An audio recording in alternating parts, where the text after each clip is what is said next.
Hi, I'm Dee Dee Bass-Wilbon. I'm Dina Bass-Williams. And we are the Bass Sisters. And this is Policy and Pound Cake. Dina knows I like to say that part, y'all. Because she's crazy.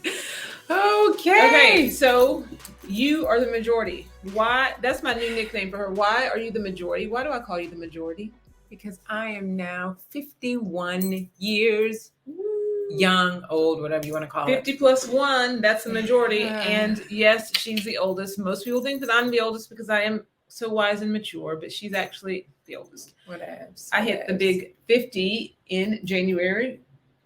Follow us as we prepare for our marathon. We're going to do the Honolulu Marathon in December in advance of my 50th birthday. Yes.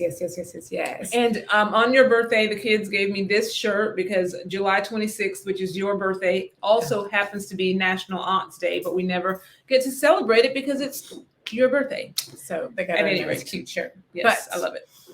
So you're wearing merch. Don't forget, I'm wearing merch. It's never too late to get Policy and Pound Cake merch. You should get some now because it's getting close to the holidays soon anyway. Yes. So to our audio listeners, we have more audio listeners and video listeners. Dee Dee's wearing an Attack Policy, Not People t-shirt. So be sure to pick it up. So we have a good show today. Yes. But before we get started, check out this clip. Some questions for you. And to be frank with you, I've got some concerns about your record. Let's start with your decision to allow illegal immigrants to use arrest warrants as a form of ID at TSA checkpoints. In response to a congressional inquiry on this, you responded, I'm going to quote you now, TSA established a process where it will accept certain DHS-issued forms for non-citizens and non-U.S. nationals who do not otherwise have acceptable forms of ID for presentation at security checkpoints. And then you went on to list the forms that TSA would accept that included a warrant for arrest of an alien, a warrant of removal or deportation, the order of release on recognizance, an order of supervision, a notice to appear, an arrival and departure form, which included a printout of an electronic record or an alien booking record. How many individuals have presented TSA with arrest warrants or deportation notices and were permitted to travel in this calendar year? Under 1,000, sir. How does this policy comport with 18 U.S.C. 1325, which criminalizes improper entry into the United States by an alien? So these individuals that have these arrest warrants, those arrest warrants were issued by the Border Patrol or a customs officer. And they serve as a beginning to our identity verification process. So you can't walk up to a checkpoint, wave that form, and then you go right through into screening. We go through a process to verify that you are the person that you claim to be.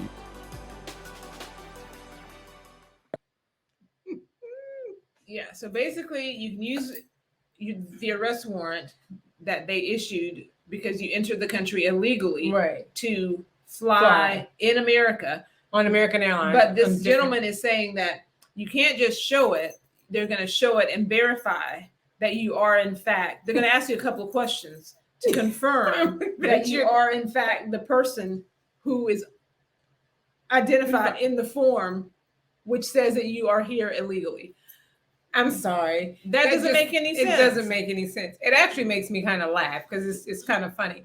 And we know that there's several people that are probably listening, watching, that know people that have outstayed their visas. Mm-hmm. Your visa has expired. You came here on a plane from Canada. Right. And you've overstayed your visa. You've overstayed. Guess what? You need to go too. Right. You do too. You're here illegally. But we're not going to talk about that today. We're not going to talk about that. We're going to talk about it, just not today. But not today. We are going to talk about the border and people that are entering the country illegally. And so we are really excited to have our good friend Stephanie Holderfield joining us today. So here we go. Let's get to it.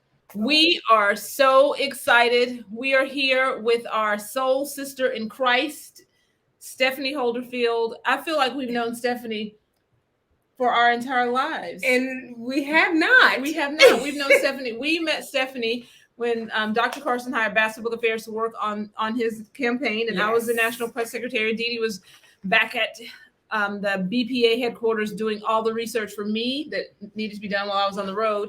And Stephanie was in Illinois. What was your role? You were the boss in Illinois. I was the boss. I was the Illinois State Director for Dr. Carson's campaign presidential run. Yes. Absolutely. And then we both took leave of absence from our consultancies to go work for the good doctor at HUD. Yes, Yes, ma'am. We did. Yes, I was there for 505 days. You were there for long. She counted that every day on my calendar. Yes.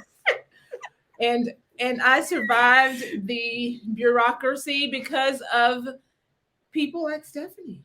You know, Stephanie, it is so good to see you. It is so good to see you. And I do have to ask how Mama Bass is doing. she is great. And she was actually just in this room, but she knew that she couldn't sit still for as long as it's going to take us to record this podcast. So she's in the other room, but Yes. she's doing great. Give her my love. We will do it. Absolutely. And now you're in Texas. Don't mess with Texas. This is a perfect place for you. We're excited to talk about some of the things that you are doing, learning, advocating for. And so after you left HUD, you actually went over to, where did you go after you left HUD? So I had 3 duty stations. One, I was the chief of staff in Rural Business Cooperative Service, which is a sub-agency of USDA Rural Development. And then went to go work for Department of Homeland Security and Customs and Border Protection. Started out as a deputy chief of staff, and then the last several weeks was the acting chief of staff at Customs and Border Protection to Mark Morgan. Excellent. And we know that your role in Customs and Border Protection, yes, ma'am, gave you front seat on a lot of things that are happening on the border. And now that you're in Texas, you're seeing it firsthand. I think that, we're in the DC area. We don't experience it to the level that you do in Texas. But we do understand. Well, thanks to Governor Abbott, we're experiencing it a little bit now. How does it feel? How do you like me now? We're feeling it in a way that we didn't before, and Right. and the mayor of DC certainly is feeling it in a way that she did before. Absolutely. But we know that there are people who live in Texas on the border who are being pressured, like who have the pressure of the open borders of the Biden administration in a way that we will never ever experience it, like farmers whose lands are being just really ravaged, and communities who can't bear the weight of the impact on schools and healthcare systems. Just can you talk to us generally about how this open border policy is really affecting people in Texas? All right, so I'm going to put you right smack dab in, hopefully get a better picture of what happens to those individuals that live on the ranches and farms in our southern border communities. And I've had these firsthand conversations with some of the farmers and ranchers. So imagine waking up, going to your kitchen, making a cup of coffee, and you have about 3 illegals staring at you through the window. That's uncomfortable, sleeping out on your back porch. Or let's talk about your children when you pick them up from school and they're out playing and you notice that there are several illegal aliens crossing your yard. When you're under that kind of duress and stress, let's think about the children, the women that are facing a lot of these dangers on a daily basis, or the farmers and ranchers that have night vision cameras. They're actually seeing the filming of individuals that are crossing at night. And one picture, I mean, it's going to be a little graphic, of a coyote escorting children that are naked and his pants are down as they're walking and he's got his gun. Or how about that rancher? Everyone thinks, okay, well, they're really wealthy, they can afford this. Well, over $100,000 has been spent in fixing fences. So they've got cattle, they've got livestock, and the illegal aliens are cutting the fences and letting their cattle out. So you have to go and fix all of that. Now imagine this. if one of those livestock animals get out into the street, highway, and they are hit by a vehicle, guess who the financial responsible person is? The rancher. And so that increase a number of individuals that are flooding your community. That's what those people are living under, that kind of stress and strain and danger. Oh, Stephanie, I cannot imagine any of that at all. I want to ask, you mentioned about the really graphic picture of the coyote carrying the kids, pants down, yada, yada, yada. How do you see human and child trafficking as modern day slavery? Oh, well, let's talk about a lot of the unemployment. So where there's an area to fill in many of the illegally owned businesses. How can I say that? There are a lot of businesses that need individuals that are from many of their country's descent. And so those individuals that have paid upwards of $20,000 to come to the country find out abruptly, oh, you're not done. We're going to charge you more money. And therefore, your salary is going to offset what it's cost us to bring you into the country. Is that modern day slavery? Wow. And there are other nefarious issues that are occurring with predatory pedophilia that is sometimes I can't sleep at night when I think about what's happening to those children. And we talk about things like there's a disconnect between the way the Biden administration addresses issues like COVID, A/B COVID, the monkey virus, or all these other monkeypox, all these other things, the way they lock us down, but they don't lock the border down. And so what is your solution? Talk to us about open borders, health care issues, and how are we to be compassionate to people who are, in many cases, like these little kids who are clearly being harmed? That is difficult. But I'm going to ask you a question. When you go to a foreign country, do you have a passport to gain entry? Yes. Okay. So if someone is coming into our country illegally, and unfortunately, if it's a child or, an adult that's fleeing, there's a process that was provided in order for there to be, to determine whether or not they really need asylum. Many of those cases are not qualified as asylum. And so it's returned back to Mexico in order, if they want to be located to another country, if they're, if they have concern.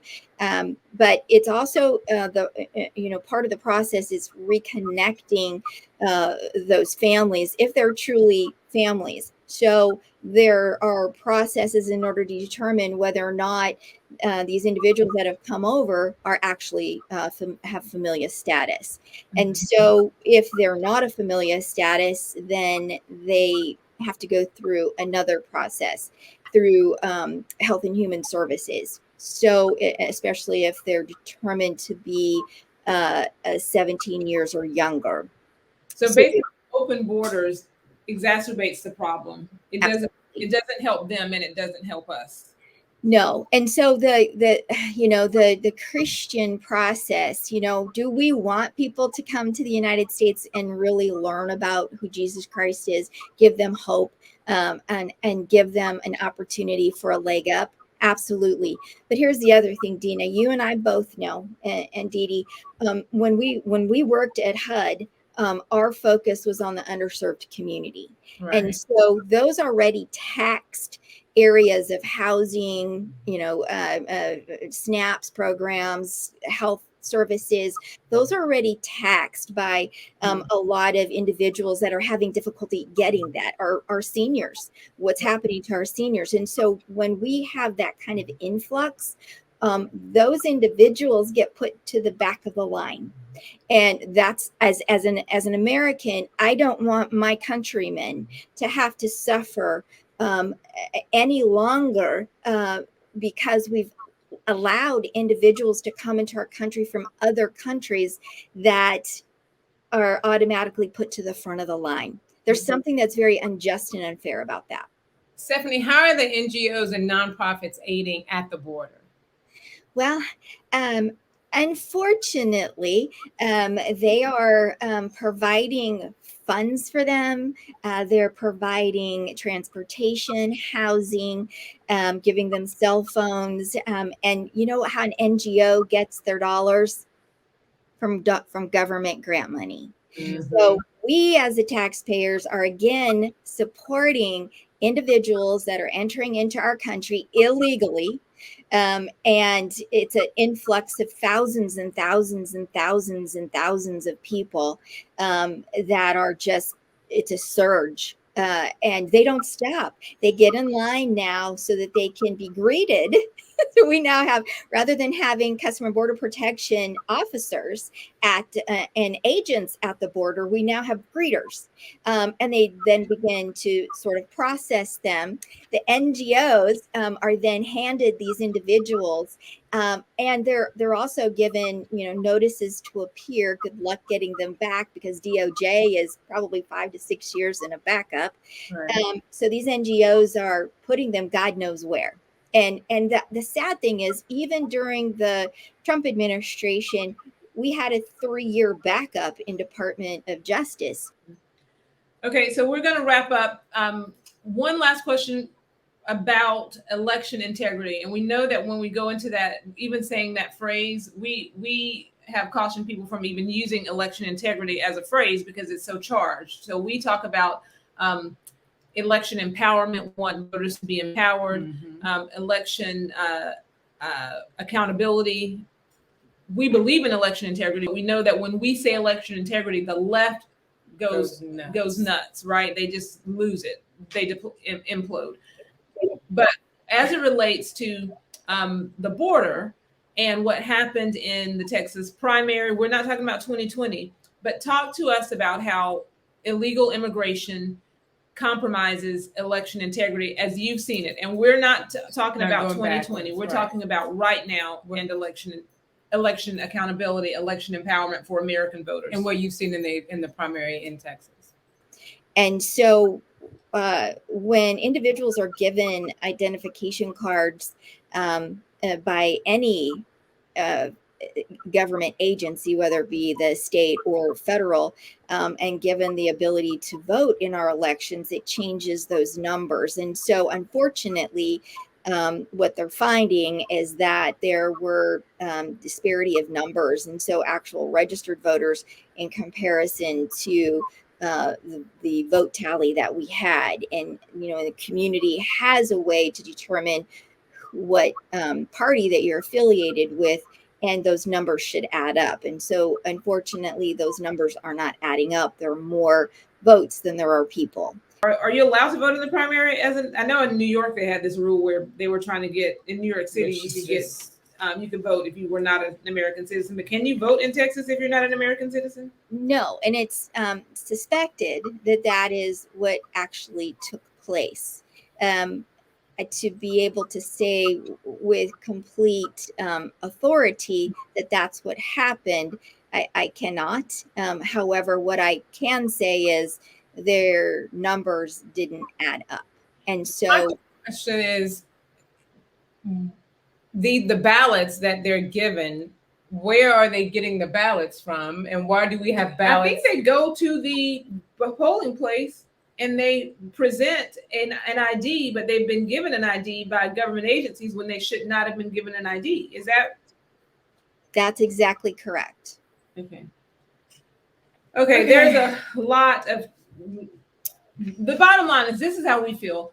From the left or the right, our politicians have been trying to solve this issue, but they haven't actually been trying to solve the issue. We know that as much as you people don't like President Trump, 45, we saw a decrease in activity of illegal immigrants crossing the border. Mhm. That's the bottom line. But also, I mean, plain and simple, if you're not an American citizen, if you're not here properly, you shouldn't be voting in an election. Is now we're implementing the real ID.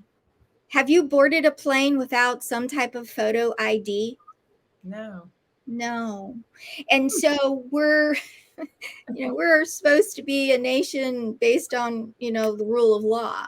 And we're not, we're saying, oh, well, you're illegal. So we don't want you to be treated badly. So we're going to give you a notice to appear, or some type of arrest warrant. And that's your ID. But when I go to get an ID for my driver's license, when I transitioned to Texas, I had to have an electric bill. I had to provide an enormous amount of identification to prove my residency. And that's what it's about. Residency and who I am, and that I had a background check, right? For the real ID. They check to see if you're really who you are and if you violated any laws. And if you violated the laws, I could be arrested at an airport. Right. So why are we not doing all of this for people who are not even in this country, but people who are trying to get in this country illegally? It doesn't make sense to me. It doesn't make sense. I mean, it's we are like not my 15-year-old is like, that doesn't make sense, Mom. And I'm like, you're right, it doesn't. So I'm going to put this in biblical principles. Jesus said, you can edit this out if you want. We are in the end times. And here are your clues. Lawlessness. Yes. So we are in a state of lawlessness. And so we continue to move towards, as being a sinful nation. We're substantiating that the law means nothing for certain people, but for others it does. And so we rise up. And when you talk about rising up, then, are you one of those people that are rising up against the government? No, I think what we're doing is we're saying we have rule of law and we appreciate those laws that have been put on the books and are in place to protect the people of America. Right. It's about protecting our lands. It's protecting our homes. It's protecting our very lives, our children, our grandchildren, our parents, ourselves. And so if we see more and more lawlessness, there's something that we need to do to rein it in. And to kind of summarize it, we need to bring it back to the county levels, right? Because the federal government and the state can mandate certain things, but who carries it out? And that's our local governing bodies. And so pushing back through our nation of laws, I think is a fair assessment and a utilization of what we are as Americans. All of our protections are here at the local levels. So that's why it's important to ensure that we have the right people that are serving in municipalities, school boards, in our county government in order for us to have those protections fulfilled. I agree 100%. I agree as well. Stephanie, you're the best. Thank you so much. You're welcome to join us anytime. We have our favorite last question. Yes, Stephanie, we have to ask you this question. I think I might know your answer. I'm not sure, but I don't think you do. You know? I don't know the answer. Well, Stephanie, when you are sitting around with Todd and you guys are talking politics and just chilling out, what is your favorite dessert? Oh, gosh. What's our favorite dessert? Well, his is popcorn. No, Todd, that is not a dessert. Dorian eats French fries for dessert. I can see that. I can see Todd eating popcorn. Todd eats popcorn. And so then I have to submit, right? So I'm like, okay, popcorn. Please tell me it's with a lot of butter. Yeah. Okay. Now you can get chocolate covered popcorn. Oh my, that would. Thank you. Stephanie, thank you so much for joining us. Thank you for having me. I appreciate it. Love you guys. Love you. That was so good to see Stephanie. Stephanie is awesome. She's wise. She is where she needs to be. She understands the border and compassion in a way that a lot of people don't. It is great balance. She does. And it really doesn't matter. Dina and I, we always talk about selective outrage, which we hate. And it doesn't matter if you like President Trump, if you're a President Trump fan or whatever, what his administration was doing in regards to the border, it was working. It was working. And the numbers show that. The numbers show that. And now we see the Biden administration saying that they're going to build a fence or do something. They're trying to use language that's not build a wall. But it's the same thing. But it's the same thing. And they recognize that they're kind of over their skis as it relates to this open border, and they've got to do something. So we hope that they course correct and do something to help all of these people who are trying to come illegally, but to help them to understand that they cannot come. Right. And having them come the right way, but also we have to talk about the people who, the property owners that are in Texas or in those places where these illegals and coyotes or whomever are coming over to their property, endangering their families right there on the border. So we can't forget about those people. And thinking about them and talking about them is not being insensitive to the people that are trying to come into this country. You know what I mean? So that's it for today's episode. Remember to like, share, and follow.